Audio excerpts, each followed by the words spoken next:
Bingo Blitz rules. If your bingo has ads in it, That's not a bingo. if it doesn't have the coolest tournaments, mini games, and the most breathtaking design, Nope, not a bingo. if your bingo moment makes you feel so excited that you just want to burst in joy and scream out loud, bingo! Sorry, so you're playing... Bingo Blitz? Now that's a bingo. Discover a world of excitement with Bingo Blitz, the #1 free bingo game. Download Bingo Blitz and play for free. Now that's a bingo. Hi, I'm Jennifer, a co-founder of the Go Kid Go network. At Go Kid Go, putting kids first is at the heart of every show that we produce. That's why we're so excited to introduce a brand new show to our network called The Search for the Silver Lining, a fantasy adventure series about a spirited young girl named Isla who time travels to the mythical land of Camelot. During her journey, Isla meets new friends, including King Arthur and his Knights of the Round Table, and learns valuable life lessons with every quest, sword fight, and dragon ride. Positive and uplifting stories remind us all about the importance of kindness, friendship, honesty, and positivity.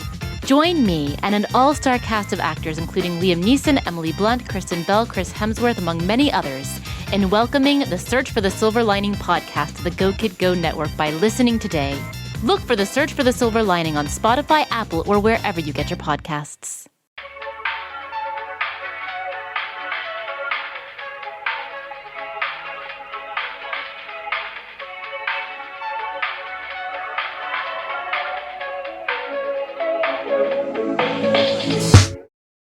It was so funny. And I was like, thank God Melissa's never going to see some of this shit because she would just make fun of all of us. And we were all like, Where's we're keeping the video? this. No, we ended the video because someone wanted to say something like after, like we recorded the video and then ended it, which I don't know where the fuck it went. I need to figure out where it is on my computer. It's Whatever, either we'll deal on with your it later. desktop or it's saved to the cloud. Which one Well, did I you did pick? text you and said, I know, which but I one didn't should see it pick? till after. I know. And So then I asked everybody in the live stream. I go, "What should I do? What do you think I should do?" And yeah, I'll share it with you after. But hello, everybody! It's Meghan and Melissa. Did you miss us? Oh yeah, I know you did. And if you didn't, I don't hear that. If you did, I think though that we opened this up with the best advertisement for our Patreon, that is true. and you can't say anything else. No, But if you would like to join our Patreon, how much does it cost, Megan? depends on how much you want to spend. How deep are your pockets? Because it can be anywhere from $1 a month to more than that. $6 a month. And for $5, if you do $5 or $6, then you get access to the live streams, which we were talking about at the top. And someone commented on my last video that I uploaded, and they were like, watching this video and like now being a part of the Patreon and like seeing the live streams, like it's so funny. I go, oh, because you get chaotic, unmedicated Megan. They're like, it's just so fun. And I was like, ooh, yeah, a little kooky. But it's Kooky. I just want to clarify. She said kooky and not cokey. Oh my, can you unmedicate? That is not unmedicated Megan. That would be self-medicating Megan. Yeah, but it would be different from video Megan. Very different. No. I didn't spend this much money for my nose to fuck up those nasal cavities. Hell no. Welcome to another episode of But Am I Wrong? Starring two people who you might have forgotten because we've been on an accidental hiatus. We had an episode last week, though. Oh, true. Yeah. Fair. Well, then hopefully in this week you didn't forget that we are not ever wrong. We've never been wrong. We never will be wrong. It's the burden and the prize that we carry. And the cross. Someone's got to do the heavy lifting. Mm-hmm. And it's us. Metaphorically, I do not want to do heavy lifting. We carry the world on our back. Yeah, and it's backbreaking work. And not in the sexual way. Anyway, so for this show? No. But in this show, we have 3 different segments, and we will get into them at the top of each segment. So why don't we just go ahead and kick it off with, But Am I Wrong?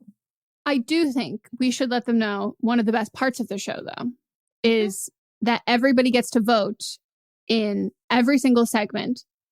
If you agree with our opinions, if you disagree, and that's over on our Instagram, and they usually go up before Monday. But you know what that means? Look at that little window that's kind of large and like foggy, and you're like, ooh, I don't know exactly what's going to go up. That means you have to follow us. And it's truly not a tactic to get you to do that. It is just the Adderall shortage is currently happening, and all of my meds are shitty. And so time is a flat circle. What the fuck does that mean, by the way? Tick tock. No clue. Like, okay, sure. Is that supposed to be like ironic? Like, it's a flat. Does it have anything to do with Alice in Wonderland? Where the clocks get flattened? Maybe, but also, isn't a circle flat? A sphere is round. Like, it's like 3D. Yep. I don't know. Someone will tell us. Yeah, Google. Oh, it means not like the shape. It means everything we have done or will do will be over and over again forever. So that's what it is. That's depressing. Okay, so now it's time for our first segment, But Am I Wrong? And that's where we pick something from our own lives that we feel very passionately about. It can be a hot take, it can be a rant, it could be something that we might have, done controversial things about, and then we take it to a vote. So I believe it is your turn. Okay. What you got? My hot take is something that I have touched on in the past, but I have a confession to make. Okay. I've become my confessions. Go ahead. I have become a part of the problem. There are few things I hate more in this world than LED headlights. And my new car has the LED headlights. They're offensive. They're too bright. They're a crime against eyeballs. They should be outlawed by the government. And I have them now. And there's nothing I can do about it because it's a lease. There is something you can do about it. No, I can't because it's a lease. You can't modify. Oh, it's a lease. Got it. Yeah, if I owned it, but you could take them out and then replace them before you turn them back in. Well, it is a nepotism lease because I got it through Matz's family. So maybe I can squeeze it around. I did some research. And if anyone is not familiar, in the last, I would say, some people have said 5 years. I would say specifically the last 3 years. 10. No, okay. Yeah. So some people think it's been a lot, but I think it's been a lot of people would modify their headlights to make them even brighter. And then car manufacturers just started doing that as a default. And slowly but surely, it used to be you'd see one ridiculously bright one on the freeway and it'd be like, okay, whatever. This is annoying. You might even assume they have their brights on. And then you get closer and you're like, oh no, it's only one set of those lights are on. Okay. But as time has gone on and more people leases are coming up and all this, my old car did not have those headlights. That was 2019 lease. This is a 2023 lease. And the second I turned them on, they're that blue shade that just gets inside of your brain. And it's like they just hold on to your skull and they go let me shake you. This is awful. It is horrible. I feel so guilty. And I decided to do some research because when I first felt like I was absolutely crazy for hitting these headlights, Monster was like, what the fuck? Because I can't get in a car at nighttime without talking about it, without being these headlights are the bane of my existence. I cannot fucking see anything. These are awful.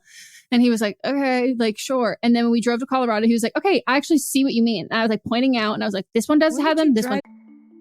As a podcast network, our first priority has always been audio and the stories we're able to share with you. But at Realm, we also sell some pretty cool merch, and organizing that was made both possible and easy with Shopify. When you think about successful businesses like Aloe or Allbirds or Skims, an often overlooked secret is the business behind the business that makes selling and, for shoppers, buying simple. For millions of businesses, that business is Shopify. That's because nobody does selling better than Shopify. It's the home of the #1 checkout on the planet. And the not-so-secret secret that's definitely worth talking about is that Shop Pay boosts conversions up to 50%. That's more happy customers and way more sales going If you're hoping to grow your business, your commerce platform better be ready to sell wherever your customers are scrolling or strolling, on the web, in your store, in their feed, and everywhere in between. Businesses that sell more sell on Shopify. Upgrade your business and get the same checkout we use with Shopify. Sign up for your $1 per month trial period at shopify.com/realm, all lowercase. Go to shopify.com/realm to upgrade your selling today. Shopify.com/realm.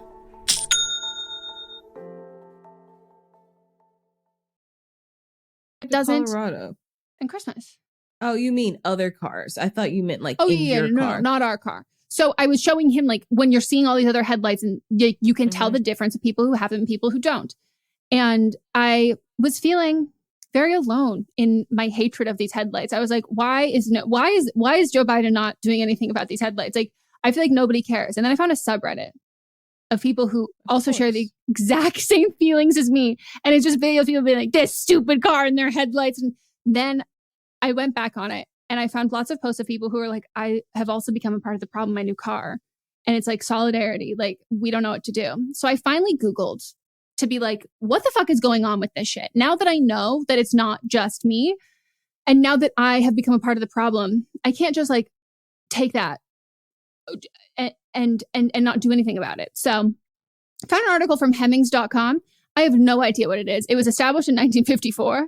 I don't know what the credibility of any of this is, but they are specifically LED lights. And this article says that regulations on headlights haven't changed in decades while vehicle design and bulb technology has advanced. And so it's also that more people are driving SUVs, so they're higher and they're reflecting higher, so they're hitting directly into the eyes. So then more people get SUVs because it's impossible to drive in the little fucking cars with the headlights. So it's like unless you have my little car and you get under them. Yep. It actually, when I had a car that's more closer to your current car, they were in my face all the time. And now I completely forgot that they're like a thing. And I don't know, because I have like these sport headlights. So no, mine aren't LED. But yeah, like I agree, they're terrible, but you're part of the problem now. I know, and that's what I feel so guilty about. And so basically the manufacturers have stopped going from like standard halogen bulbs, which were like produce that kind of like creamy, milky yellow light, to LEDs, which are way brighter, and then they're blue. And so the point of it in their mind is it cuts through the darkness a little bit better, but you then will see spots afterwards because our eyes aren't designed to process LEDs like that. And they're really sensitive to LEDs blue hues and lights. And the method of measurement of like what it's too bright or not, LEDs weren't factored in. And so it's like, sure, it's like the same level of brightness, but this is like a thing that is legitimately brighter with the intention of being brighter. So like you can't say it's exactly the same. Different spectrum. Exactly. Oh, and also a lot of cars apparently have their headlights not aligned well or correctly. And so then that causes there's no standard there and things are hitting your eyes and your mirrors. And then you just literally cannot see anything. So there is a potential solution that involves implementing adapting driving beams. So they automatically adjust the light output emitted from LED to avoid blinding pedestrians and other drivers passing. And in this article, which was released in February of this year, they said the mass of all of these cars having this is going to take a while. And then Mats and I started driving my car, and he told me, guess what the coolest feature about your car is? And I was like, what? And he goes, when other cars come by or passengers come by, it automatically turns the headlights down. And I was like, oh. So there are times when I'm a part of the problem, but I get to hide it with embarrassment. And my car knows that that's embarrassing. So turn them down. It just kind of like lowers his head. Literally in shame, just being like, oh, I'm sorry. Like, you didn't see anything here. Like, my car is being like that, like the fingers together, like, ooh, I'm shy. Like, legitimately what's going on. So thankfully, I am a part of the adjusting of that. But then we did get an excitement of an article last that was released from Slate saying the era of the too bright headlights is slowly coming to an end. And Associated Press ran this whole article and it was like, oh, wow, this is going to be great. This is going to be amazing. This is like, they're going to go away, blah, blah. Nope. Just turns out some of the cars, the headlights were so bright that they were reflecting on the body of the car and then blinding the driver with their own headlights. So they have an issue with that, but not with you blinding other drivers. It's messed up, bro. Absolutely messed up. So it's been a roller coaster. What's your proposal? What are we voting on? My proposal is that we need to ban LED headlights.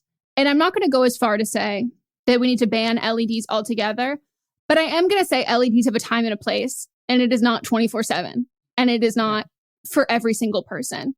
Like, it's just like not everybody can be a redhead. Not everybody can be a blonde. Like, not everybody, some people might say that not everyone can pull off bell bottoms. I disagree with that statement. I think bell bottoms are a universal thing. Transition lenses. Sometimes things exist and we don't have to participate in them.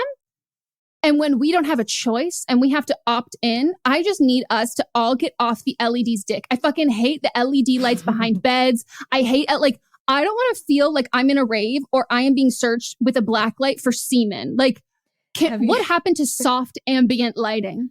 Have you seen this girl got some LED lights for her room and she didn't realize they were noise activated. So anytime she was getting it in, fucking the lights are flashing. Yeah. That's my worst nightmare. I just I hate it. And I don't know who Big LED is and like whose dick they're fucking sucking to like get placement absolutely everywhere. But we need to stop.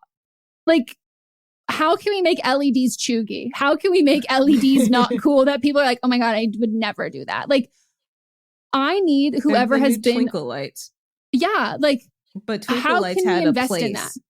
No, but know, I accidentally LEDs bought everywhere. LED twinkle lights. And I was like, what the fuck is this bullshit? Like, it's everywhere. This cold, freaky, sterile blue light that is just like, do you want to look like you're about to get operated on? And I'm like, no, thank you. Like, I want to feel like I'm being like encapsulated in like a warm hug. I don't want this to look like you're going to cut me open and then, I don't know, inspect me from 1,000 miles away and you need the LED bright lights to do it. Like, just stop. Just stop. It's ugly. It's ugly and they're hard to see. I hate it. I hate it. How do you feel about the LED lights in bedrooms where people like make their bedroom like purple or they're like, oh, put the LED lights behind everything. And so then all of your furniture looks like it's like there's like a portal to Narnia behind it. I think it's fine for like children, you know, like teenagers. That's cool. I don't really, for adults, I'm like, whatever, like, do you, but like, I just think it's childish. And, you know, I am in my childish era, but it's not for me. But you know that I do have colored light bulbs everywhere. Colored light bulbs are different though. Yeah, but I'm saying like, if that's the feel you want, then get some light bulbs that, you know, get a couple lamps. If you're an adult, get a couple lamps, get the colored light bulbs. Lamps. What's up, everyone? It's Noah Daniels. Hey, y'all, I'm JJ. Hey, guys, it's Kat. And we're your hosts of the Real Hauntings podcast, where we bring on guests who share their first-hand encounter ghost stories and supernatural experiences. Now on to the trailer. I've been warned to not tell this story, but I think because of the way it ends, it's okay to tell this story, because some people say that with certain entities, to like speak of them or talk about them or in any way like portray them as powerful will attract them to other people. The creepiest thing about it to me is a lot of times it would wait for me to notice it. Like, it would just lay its arm out like this, and then I'd be like, where is it? Where is it? And then I'd see it, and then it would just slither back. For more information on the Real Hauntings, Real Ghost Stories podcast, make sure you check out real.fm to learn more about our podcast and many other amazing podcasts. And put them in there, because I feel like lamps just kind of elevate a space anyway. And then if you have a nice like ambient color that's in it too, it sets the mood better than LED lights. Literally. And it diffuses with the shade on the lamp. Like, it's gorgeous. Like, why are we putting strip lights everywhere? Like, it's a fucking tarmac. Like, it's so cringy and weird. Like, I cannot imagine being single and going to like some fucking guy's house and he's got, I'd be like, I'm not having sex with you. Like, what are you doing? Like, you think that you are in a rave. The one place I do want them are in my gym, and that's it. Because I want... You should feel like you're on drugs when you're working out. Like I want it to be low, but not like... I want a low light that has that kind of... that feel to it, but like putting them in the ceiling, like it's not going to give the same mood as what like gym workout type mood. But like any other place for a grown adult, you should have lamps or put them into your main light source. It elevates it, but no, anything else, they're for anybody that's... I'll give it 20 by your, if you go to college by your junior year, you should have been moved on from them. Yeah. If you graduate college, you move into your first apartment and you have your first job, like big kid job, and you don't have a lamp, you need to get a lamp. You need to get a lamp. And if you are a cis het man, you need to get rid of whatever sheets you have and buy multiple fresh sets, and they can't be plaid and they can't be navy. I need you to do ones where you can see or black. I the don't mess like on black them. either. No. It needs to be a light enough shade where if something happens on those sheets, you can see it. All right. Yeah, you're not wrong. You're not wrong. Thank you. Okay, here's mine. So I end most of my nights watching General Hospital, Days of Our Lives. Then I take a gummy and watch Grace and Frankie. That's how I fall asleep. You know, like most 30-year-olds do. All those shows are for the 30. Yeah, no, of course. 30 age group. Yeah. But as a side note, my Finsta, because all I follow is like soap opera you have stuff. Your own Finsta now? I've been having. Remember, I told you like your Finsta gets mine? in the way. No, it's still there because. Yeah, because I don't want my Finsta on my phone. But then sometimes when I'm on my phone, I have to look things up. But my Finsta, I was gonna be sad because I love going onto my Finsta and being like, what are these things? And I go, oh, Melissa, look these people up. Yeah. Okay. So my Finsta is like all soap opera stuff and housewives, and that's basically it. And like luxe items. And so my Finsta thinks that I'm a 70-year-old woman. No joke. Like I keep getting these ads with these elderly women putting on these bras, and they're like, this bra was made by a 70-year-old. And then this like body scrub that is for wrinkles in your legs. And I was like, I have wrinkles in my legs? It's got to start following some other stuff on here just to age it down a little bit. Like follow Charlie D'Amelio, follow Addison Rae. Just mute them all. So on Grace and Frankie, they have a vibrator company for elderly women. And the vibrator is called Menage a Moi.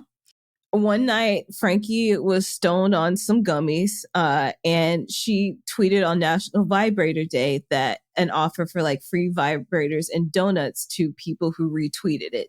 50,000 people retweeted it, and they, of course, couldn't fulfill that. So then Grace's boyfriend, Nick, who's a billionaire and is played by Black Irish icon Peter Gallagher. Oh my, I'm so happy to see your representation of people. Yes.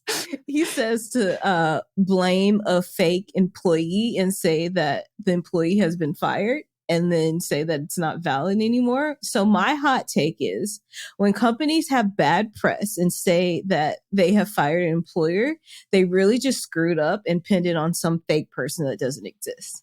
And here is an example. Arthur Grant Technologies. This past week, this tech company called Arthur Grant Technologies posted a job on LinkedIn for this position in Dallas. The listing was for a Salesforce business analyst and insurance claim contract position.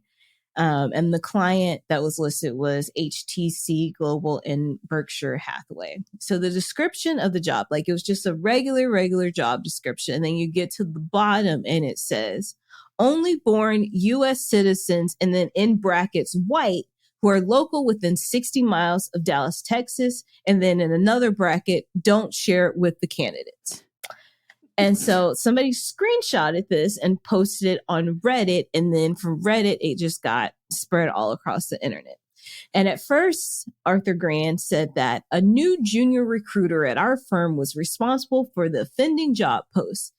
And then they said that they fired the employee. And then they came back and said, this job posting was neither authorized nor posted by Arthur Grant or its employees. A former employee took an existing posting and added discriminatory language, then reposted it through his account.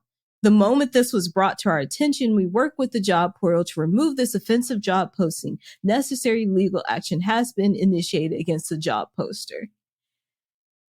And then they went on to say that it's a minority-owned company that prides itself in diversity. All employment decisions are based on individuals' qualifications. And now the job posting as a whole has been taken down. So if this later statement happened, then why make the first statement? Mm-hmm. Clearly, this is a cover up for something. Something happened, but whatever happened, neither one of these situations are the truth, but it's getting pinned on this fake employee. So that is my thing. Anytime a job posts something, then they are, just covering up for somebody else's bad doings. And they probably don't even know who the person is that posted it. I wholeheartedly agree. I've literally always fucking thought this when people be like, oh, that was an employee, they've since been terminated. And I'm like, that employee didn't exist. Let's be real. Right. I have to say though, the wording of that, to me, that is put this in chat GPT. Is that what you pronounce it? Put it in an AI thing. And then we copy paste it. It's like Scott Disick uploading a branded Instagram being like, okay, hi Scott. Okay. So this is what you're going to do. This is going to be the copy and then it'll go up at this time. And they just copy the whole thing and then upload the entire thing as the caption. Someone thought that AI, maybe AI they're learning, they're listening, they're going, I'm going to fuck you up. I'm going to expose you for who you truly are. This is why it's the leftist, unbiased, anti-racist AI being like, no. So that's my proposal. You're not wrong. All right, let's take a break.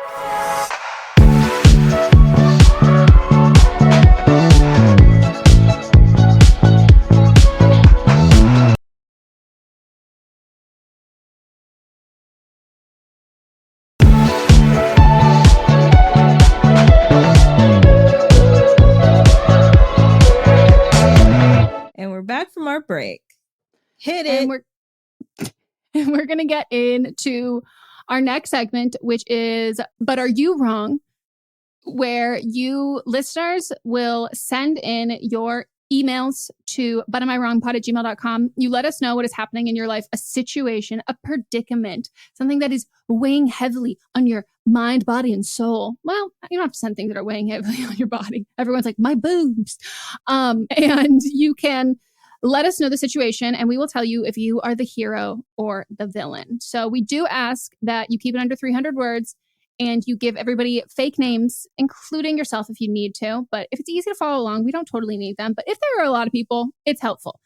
Ages are also helpful and just giving us the best information so we can accurately tell you whether you're going to get that hero edit or you're going to have the dun dun dun villain. So here we go. Am I wrong for not wanting to be friends with my best friend's situationship? My BFF, Tom, 24, he, him, started talking to Frank, 28, he, him, in the fall. With something like 5 million podcasts, finding a really good one can take a ton of time. So let me recommend one. It's called Something You Should Know. I'm the host, Mike Carruthers, and in each episode, we discuss topics that can be really helpful, like how to read people better, the psychology of crowds, or fun things like the story of Legos, or why you probably wouldn't be here if it weren't for horses. Something You Should Know is the name of it, wherever you get your podcasts. There were so many red flags right off the bat. Frank was only emotionally available during sex, wouldn't meet Tom's friends or introduce him to his, would only go to Tom's place, wouldn't stay the night, and was anxiously attached to Tom and blew up his phone if he didn't answer right away, and told Tom he could never make this relationship official. He's told me all the good things about Frank too, but it's all bare minimum good behavior. I already disliked him at this point, but then we found out that he had a secret boyfriend that he lived with the entire time. His excuse was that he wanted to dump him and was trying to because the relationship was so toxic and he was looking elsewhere for emotional and physical validation. And then in parentheses, we get, apparently his boyfriend had a micro penis. Frank and his boyfriend have since broken up, so he says, but they still live together. Tom was so hurt by all of this, but believes he won't find anyone else, so he's pushing through with Frank. He's been miserable through the situationship even before the boyfriend discovery. Tom thinks they'll date in the future and is going to wait around for Frank to be ready. He asked if when they do date, I'd give Frank a chance. I said I'll be nice to his face, but I'm not going beyond that. He's hurt Tom so badly and his character doesn't match someone I'd want to be friends with regardless. Tom was very upset. Am I wrong for saying I wouldn't give Frank a chance? I think you sort of switched the names. To be Frank? And then have Tom be the cheater. Tom's house was on fire. Yeah. This is, Tom Sandoval. It took me a second to get it. Yes. Name slow. You're so not wrong at all. At all. And, you know, it does suck though, because people are going to be in bad relationships, get into bad relationships, get back with bad relationships. And when you tell your friends like the shitty stuff and it's very clear you've painted them to be like not a shitty, you've painted them to be a shitty person because they are a shitty person.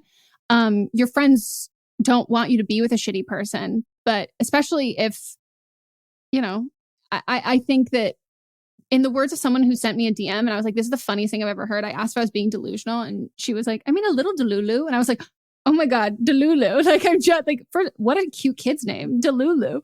And this to me, like, you know, Tom's being a little Delulu. And I think in these hypothetical situations of like, okay, so, you know, if we do date and all of this kind of stuff. And it's like the best answer I always think in those situations is, you know, if he proves me wrong and he proves you wrong and he like proves himself wrong, like I will be so happy. Like I will be so happy. Like I will be genuinely like I'm rooting for him to do that. But I'm hoping for that because it's not putting onus on like, oh, well, I'm never going to like this person ever again. There's nothing they can do. It's like, no, there's a lot of things that they could do to make me like them and respect them and like think they're a good partner for you.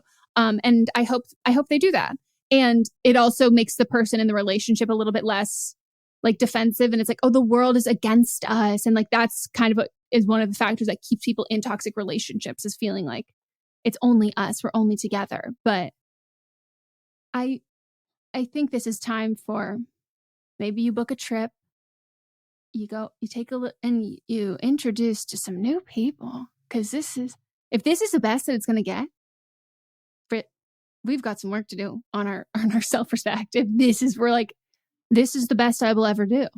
You know, my bar is already pretty low for people. Like, I like people to prove themselves wrong. You know, like, come in low. No, we have to circle back to that. Your bar is pretty low for people for what? You can't just give that blanket. I mean, as far as, like, just people in general. Like if I have my expectations low, then they can't, like... Not dating. No, not dating. You. I mean, like, I don't want anyone to fucking slide into your DMs, like, who's... No. For the writer. Yes. Like, my expectation... Like, for Tom's expectations should be high because it's somebody dating. Yes. But, like, for just people in general, they can't disappoint me if my expectations are on the ground. And then, you know, then I'm full of surprises when they actually turn out to be a great person. I'm like, wow, that's somebody I want to be around. I'm so pleased. Yes. And so expectations on the ground, I would do the exact same thing. I don't even know if I'd be cordial to them or nice to them. I would probably be like, I know to Tom, be like, I know what this man did to you. And so I just don't want to be around him. Like, what's he doing to work on himself? What's he doing to make himself better? I do believe that people can change, But there's been so much lying and there hasn't been that much turnaround. And then blaming a micro penis, that's childish. Because people are more than their body parts. So that the only reason that they had problems was because of his micro penis. Okay. We don't know this. We don't know this person with this micro penis. We don't know if this is a real micro penis. We don't know if it's a fabricated micro penis. But like the idea of like, I need other people to stop talking about other people's potential body parts, micro penises. Like, stop. And even if you have a micro penis, so what? What the mouth? That's your business. That's my business. I don't need to know. So like that's none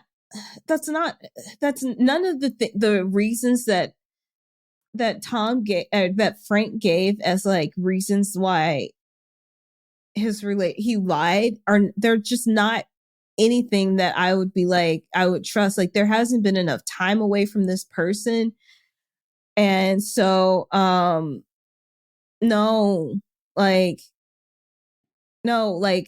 I would not want to be around him, and I'm not gonna fake it either and be like, just prove that you're a better person now, and then I can come around to liking you.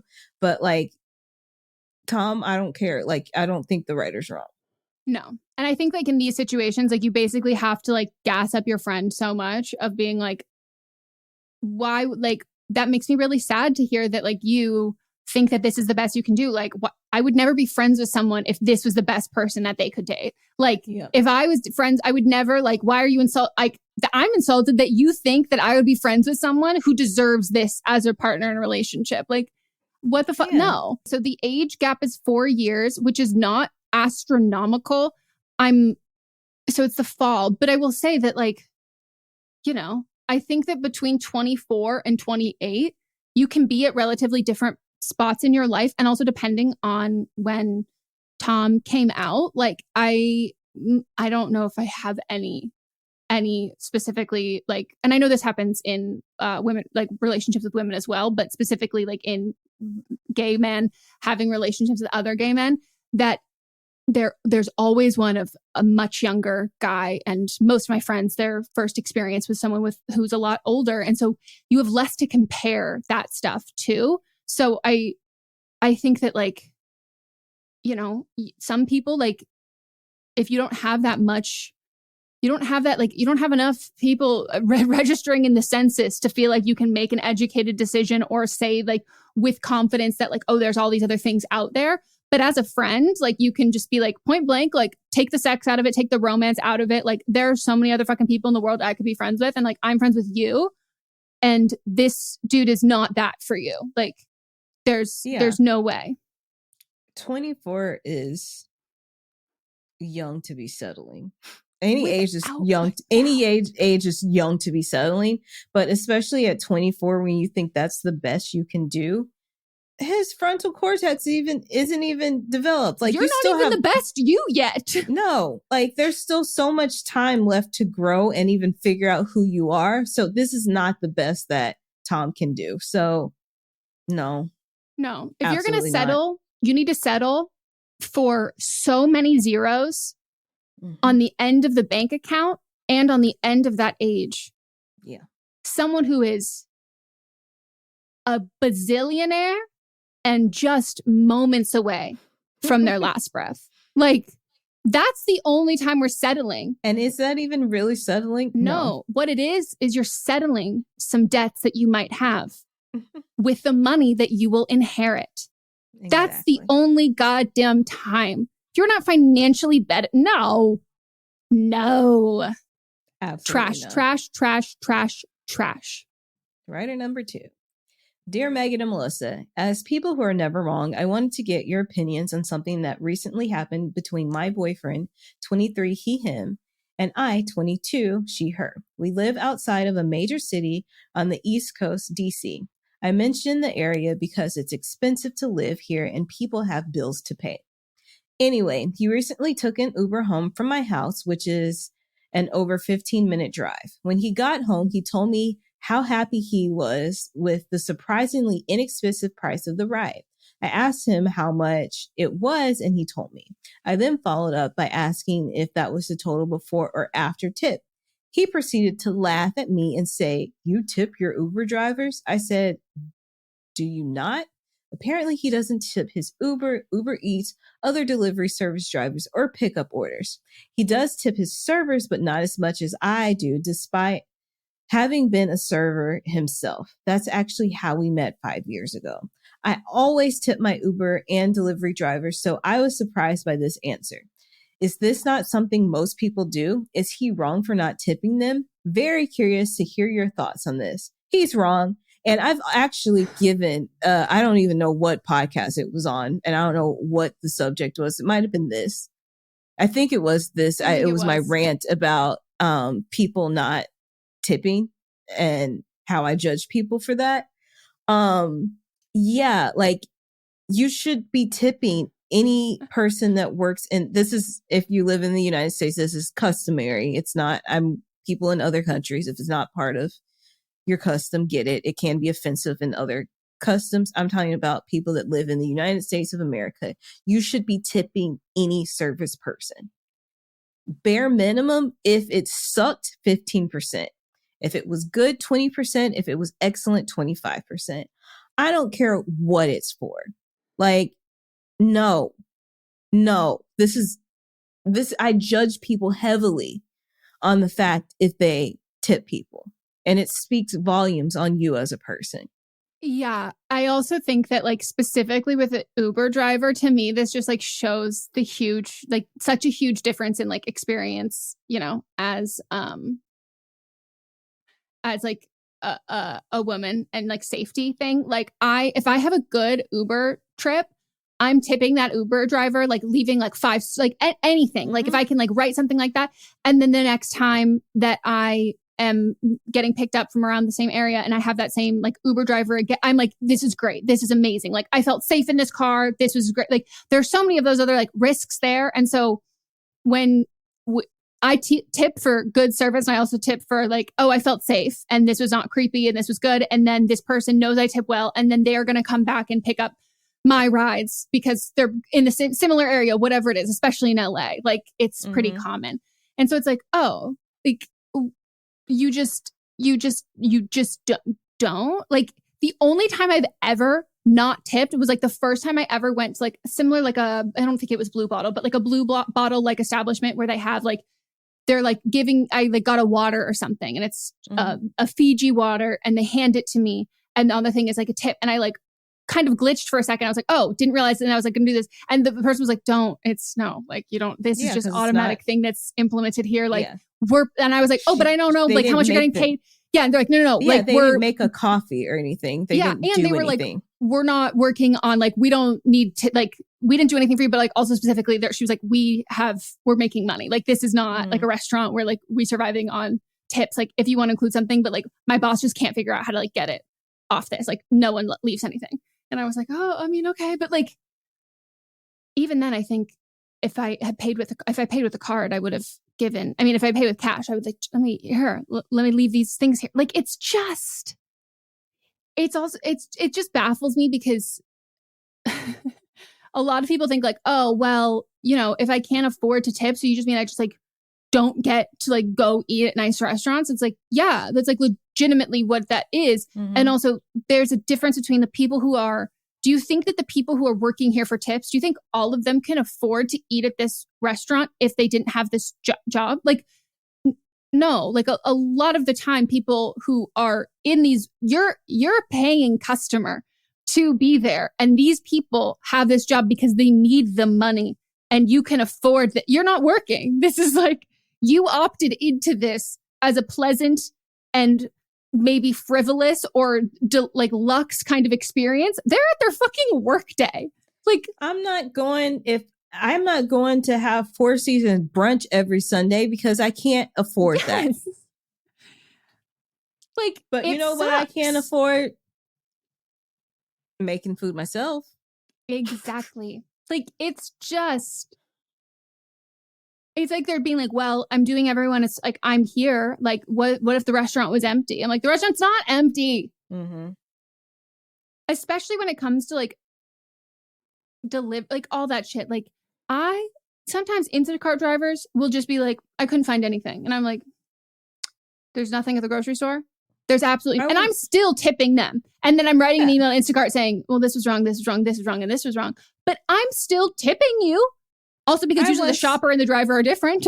I once had a shopper tell me that they were out of a certain it was a baking chocolate. And I was like, are you sure? And they took a picture and I was like, you're in the candy aisle, not the baking aisle. You have to go over there. And then there was another item that I think that was also in the baking aisle. I forget what it was, but I was like, did you look here for that item? And they said, no. I said, it's in this aisle too. So but I'm still going to tip. The last time I went to the airport, I have on my Uber thing, because they have the thing where you can select if you don't want people to talk.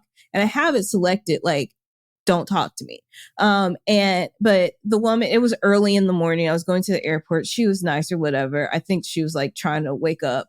And she had the radio going, and it was the day after the Chris Rock special came out, and it was like talk radio talking about that. And she's just laughing away. And she goes, did you watch?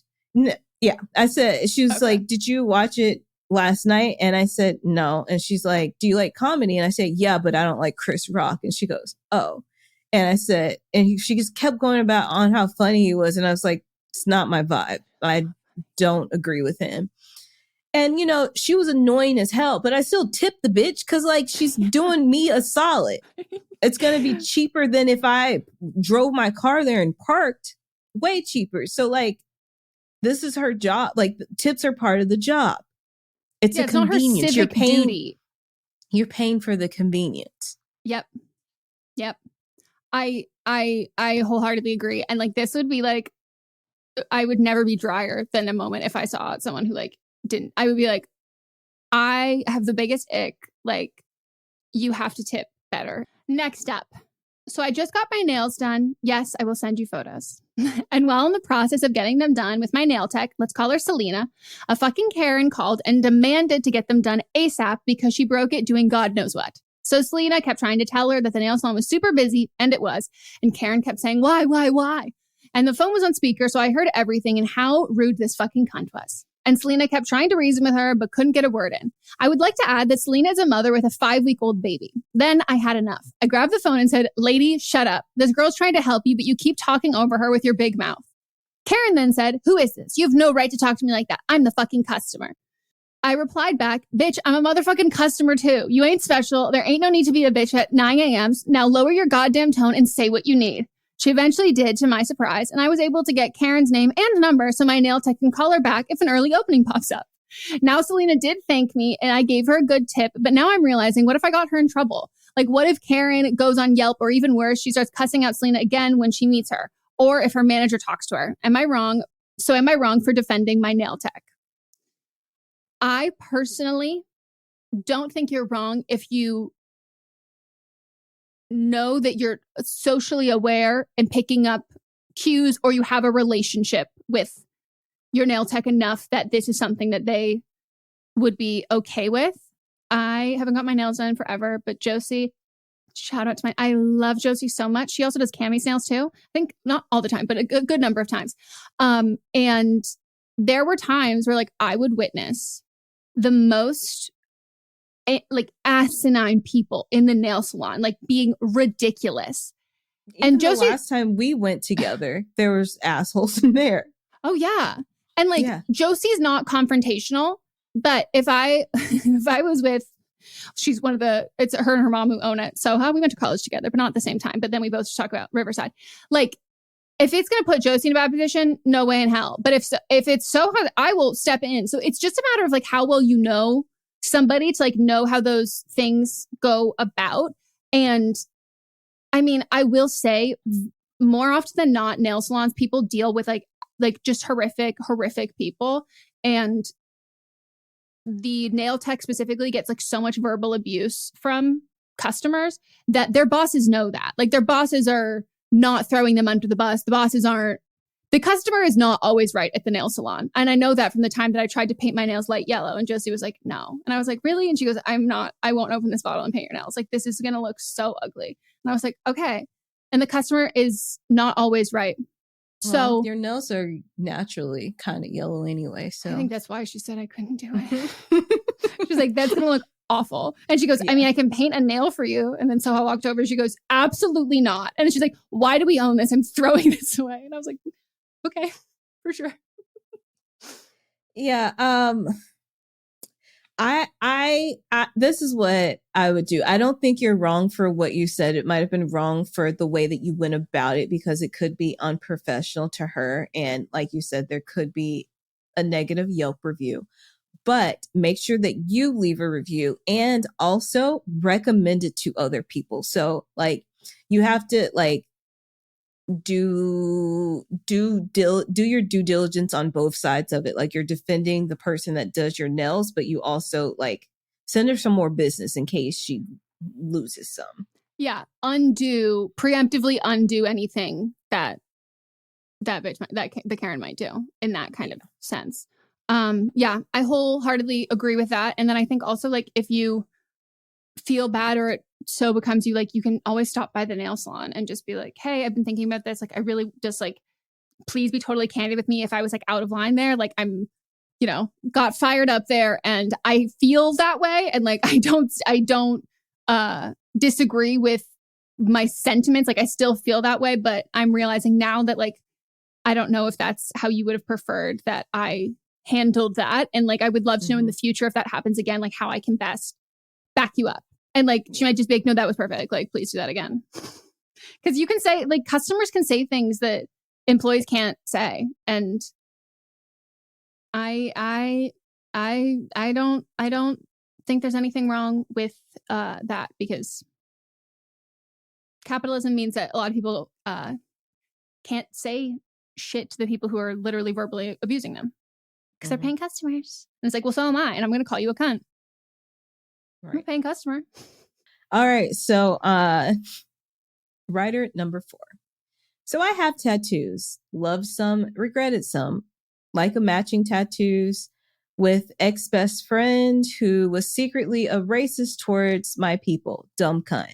And one that's a deathly hollow tattoo. It's a symbol with Dumbledore's wand in the middle. I'm non-binary and have a lot of trans friends, fluid friends, non-binary friends. So y'all know I don't respect Janky Knees Rollins turf views. Recently, I found out that Soul Surfer girl who had her arm bit off by a shark, also a turf, says she refuses to compete against trans athletes.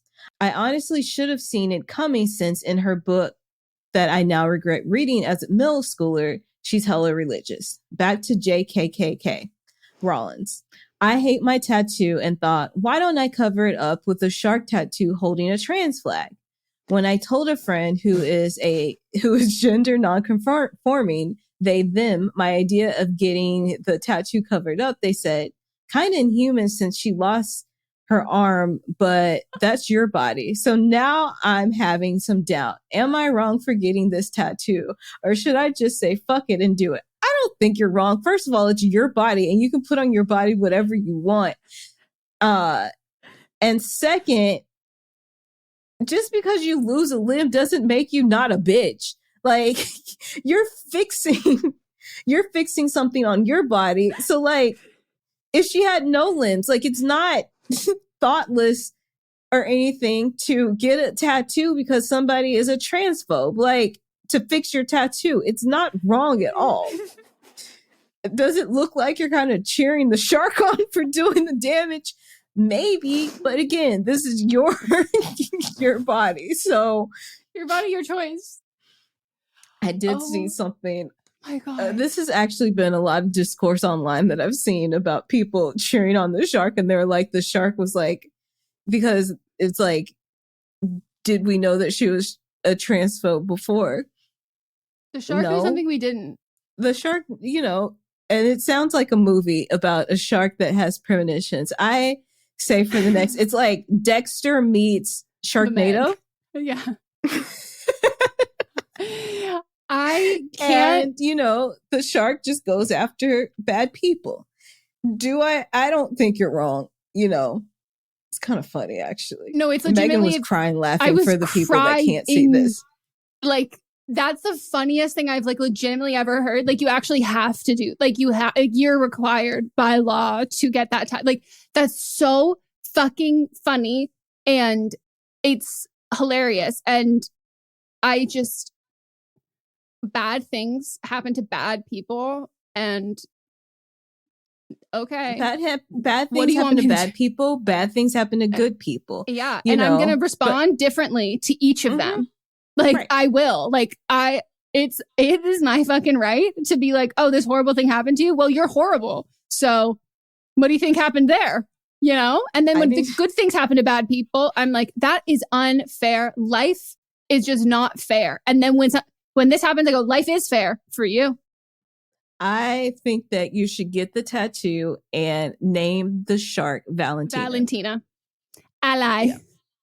Exactly. I'm obsessed. That's the best tattoo idea I might have ever heard. Like, yeah.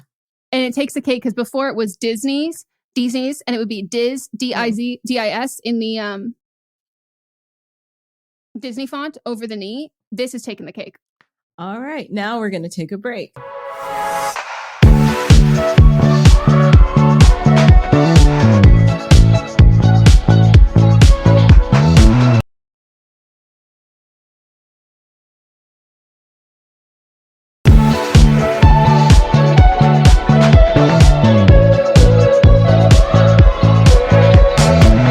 Okay. We're back for our final segment, which is But Are They Wrong? Where we nominate the worst of the week, the Rachel of the week, the person, place, or thing, entity that we just think should be publicly shamed on our podcast. And every week, the options my cup runneth over. So many options, so many horrific people doing so many horrific things. I would like to nominate the Tennessee Republicans, who, I mean, we could just say all of them in total, 24/7, 365 days a year, but specifically nominating them this week for expelling 2 Democrats who protested for gun control after the Nashville shooting. So there were 3 protesting, 2 Black men and a white woman, and the white woman unscathed. Maybe some dirty looks, they've said some nasty things, but she's come out and said that someone asked her, I don't remember what it was on CNN or something, asked her why she thought that the reaction for her was different, why she wasn't expelled. And she was like, well, I think it's pretty obvious. They're 2 young Black men and I'm a white woman. And even on the questioning of how they interacted with us, she was like, were they being absolutely like very sexist to me? And she was like, yes. But there was a lot more dignity and a lot more respect in how they conducted that sexism fueled questions with me than how they did with the 2 other representatives, Justin Jones and Justin Peterson of Nashville and Memphis, respectively. So they had held chants on the podium floor, from a podium on the House floor on March 30th using a megaphone, where hundreds of spectators, like parents, children, and everybody was there to advocate for gun control. And the vote to expel a 3rd member, which was Gloria Johnson, the white woman of Knoxville, failed by a single vote. So they're both 27-year-old Black men, and it's their first term in the state house. Johnson, 60, is a white woman on her 4th term. And then House Speaker Cameron Sexton, who leads the GOP supermajority, said the actions were at least equivalent, and this is a quote, at least equivalent, maybe worse, depending on how you look at it, of doing an insurrection in the Capitol. No. When people say words, they have meaning. And especially when people are like public figures and like front-facing government officials, where like shit's recorded, people can see all of this kind of stuff. Like, I don't think that like it's, wow, how could you say something like this? It's like, wow, how safe and comfortable do you feel just spewing bullshit? So much bullshit, because you have before and you can. And like, there's no repercussions. There is no accountability. There is no like, no, that's not true. Like, that's not the truth, Ellen. You were invited. Like, come on, let's be real. Like, no, that's a vast exaggeration. But no, he knows his constituents. He knows all, like, and he feels very comfortable because most of the other people there look exactly like him and hold all of his same beliefs and values. So the 2/3 majority vote was required to remove the lawmakers, and Republicans currently control 75 of the 99 seats of the state house. And this, it should also be noted that no protesters broke into the building. They didn't damage any property, and they weren't arrested. So, they were allowed after they went through security, unlike the Capitol riots. Like, there's like legitimately absolutely nothing like it. And it's also funny to me for the comparison between, there are parents and children who are advocating in the city where there was a horrific shooting that had just happened for gun control versus people who are breaking in thinking the former president lost the election and it was a lie and they're trying to do all of this stuff. I'm like, not comparable. And also, like, that other one was your team. Like, so the fact that something that is as frivolous and like wasting of time, energy, resources, and people's like safety and lives as like the Capitol riot, comparing to grieving families and children, that's going to be a response to this. Like, I do feel like every fucking time there's a school shooting, it's like, how can we outdo the worst response to this? Like, how can we go above and beyond to make this more insensitive, more fucked up than we did before? And like, the fact that like we got to like the Alex Jones conspiracy theory, Sandy Hook never happened, those kids were actors and all of that was never a moment for the Republican Party to be like, oh, we've gone too far and we've emboldened people to make statements like this after school shootings. Like, we need to fix. No, here we are all these years later, like still creating issues that don't exist without addressing the real issue here. And in this, it was like, oh, let's not address gun control. Let's do a completely false comparison while being just racist. Yeah. So they make me sick. Yeah. If you haven't seen any of the interviews with the Tennessee Three afterwards, specifically with Representative Pearson and Jones, they're like, for young people, I'm including myself in that statement, there's something really hopeful of seeing people who look like people that like you would have gone to college with. Like, this doesn't look like your parents' distant cousins who live on, like, you know what I mean? Like, there are people, like, they're young people and there's like so much promise and hope there. And they're not going down like this, and they're incredibly justified in fighting this back, and they are. And it's a similar feeling to how I get like AOC or any like young people in politics, that it reminds you that like not everybody is made a deal with a crypt keeper and is Mitch McConnell and is like slowly disintegrating before our eyes. Like, there is hope in that. And these old fucking racist, homophobic, transphobic fucks are dying. They're old. They're aging out of all of this shit, and they're getting desperate. And it's because they see that young people are not following in their footsteps. Yeah. Friend of the pod and friend in real life, Candace King, has been out at all the protests, has been in the Capitol, was there the day that they got expelled. She has on a Super Bloom. We have bonus episodes on Monday called Coffee Brew, and the last couple episodes she's given her experience with being there. I'm not promoting it just because I produce it. I'm promoting it because like it's she's a firsthand. Friend. She's great. Yeah, she's a friend, and it's firsthand like experience as somebody that's there. So I encourage y'all to go listen to it.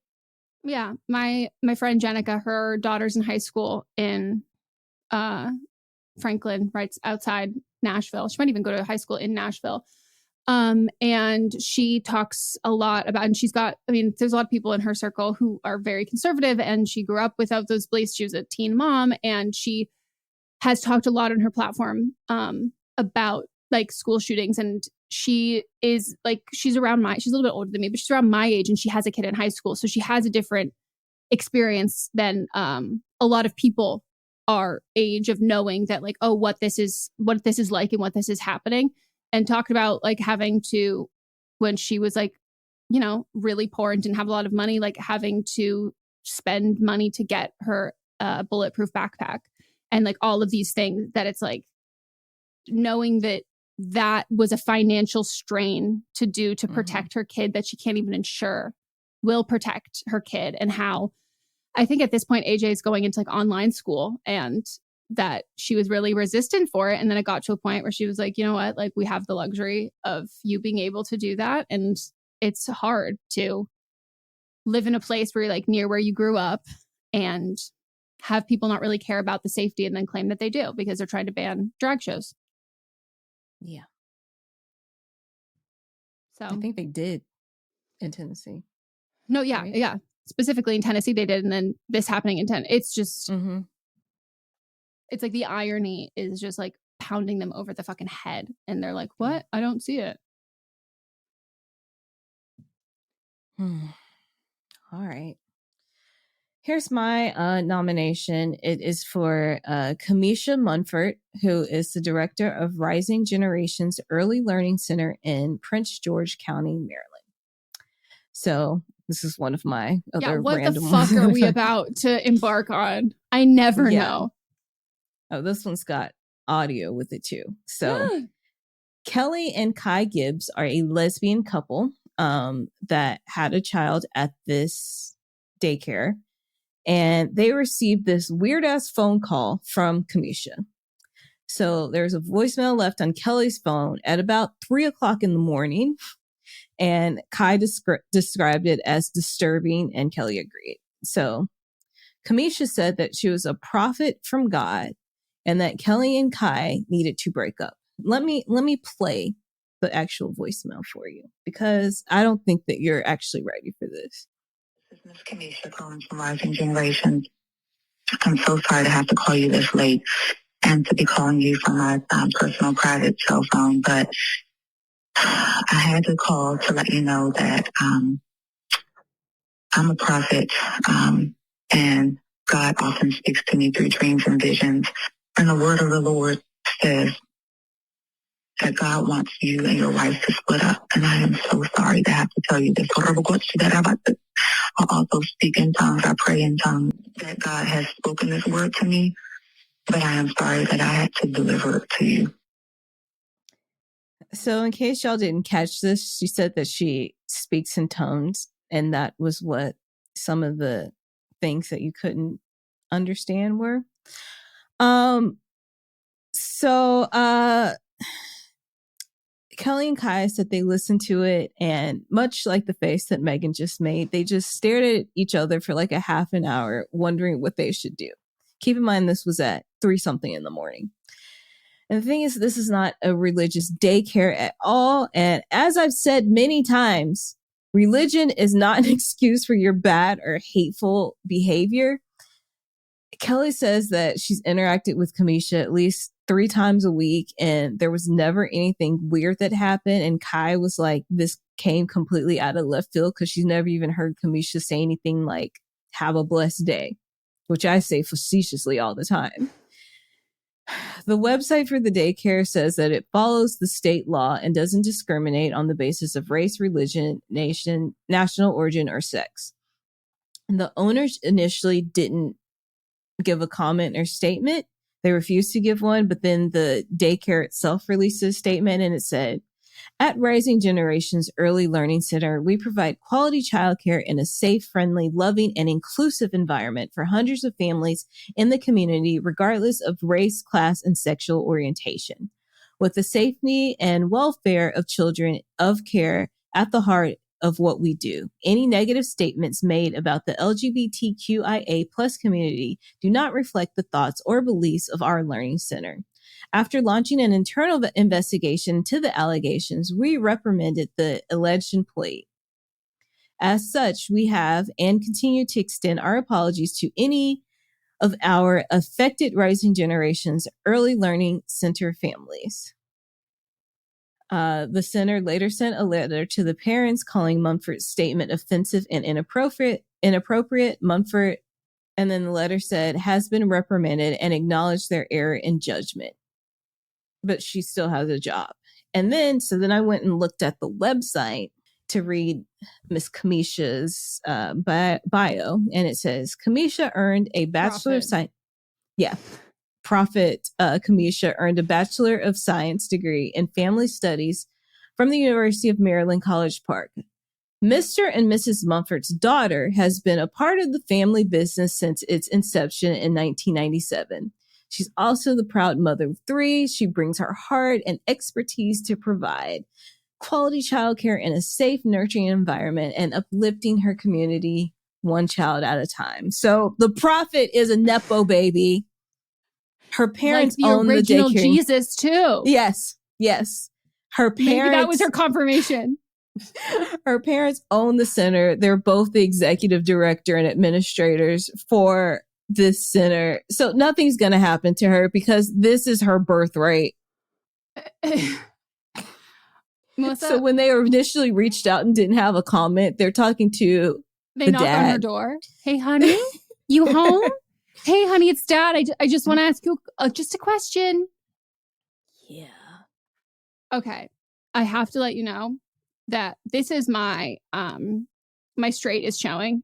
And I'll own up to it because the last time my straight was showing and I had no idea was when I was like, there's no way in hell, you can't use, when we gave someone the advice that they should get off the dating apps just for friends because that doesn't look good. And everybody was like, your straight's showing. We do that all the time.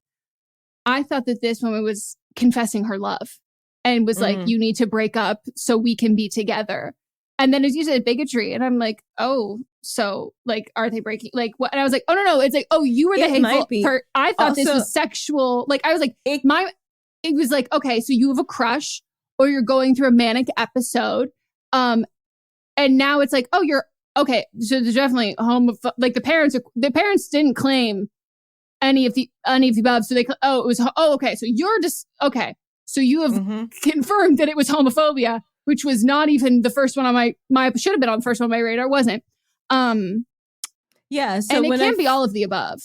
And when I was like, okay, homophobic. It's also like the couple, they're black and white. And Kimesha's black. I was like, maybe she has issues with that. But since the parents outright pointed out the homophobic part, I was like, okay, so you had a family meeting and you got down to the bottom of it. Like, thank you for letting us know. Like, what was the motivation here? Like, that's right.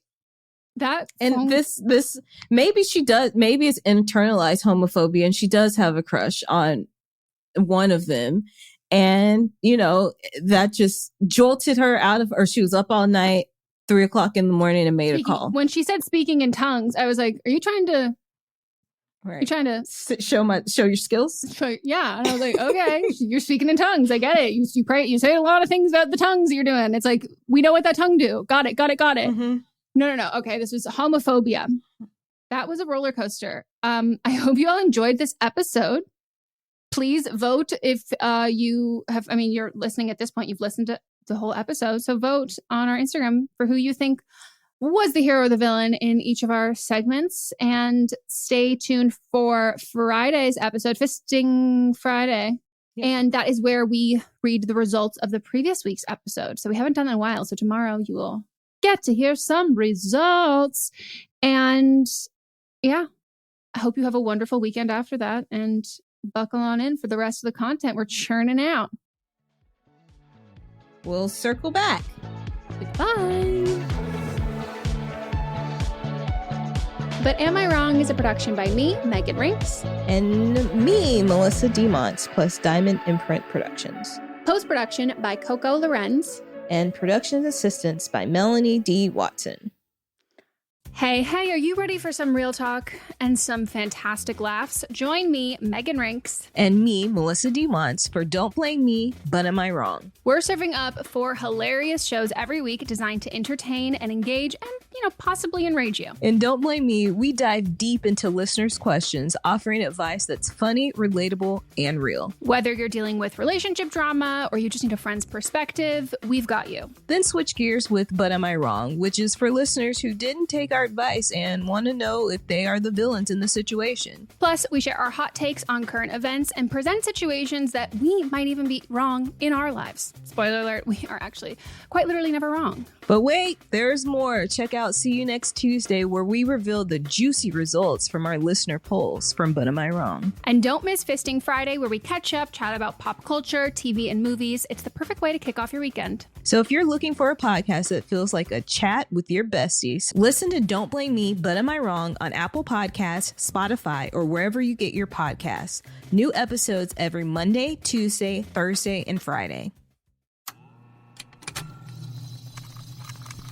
Contained herein are the heresies of Radolf Buntwine, erstwhile monk turned traveling medical investigator. Join me as I study the secrets of the divine plagues and uncover the blasphemous truth that ours is not a loving God, and we are not its favored children. The heresies of Radolf Buntwine, wherever podcasts are available.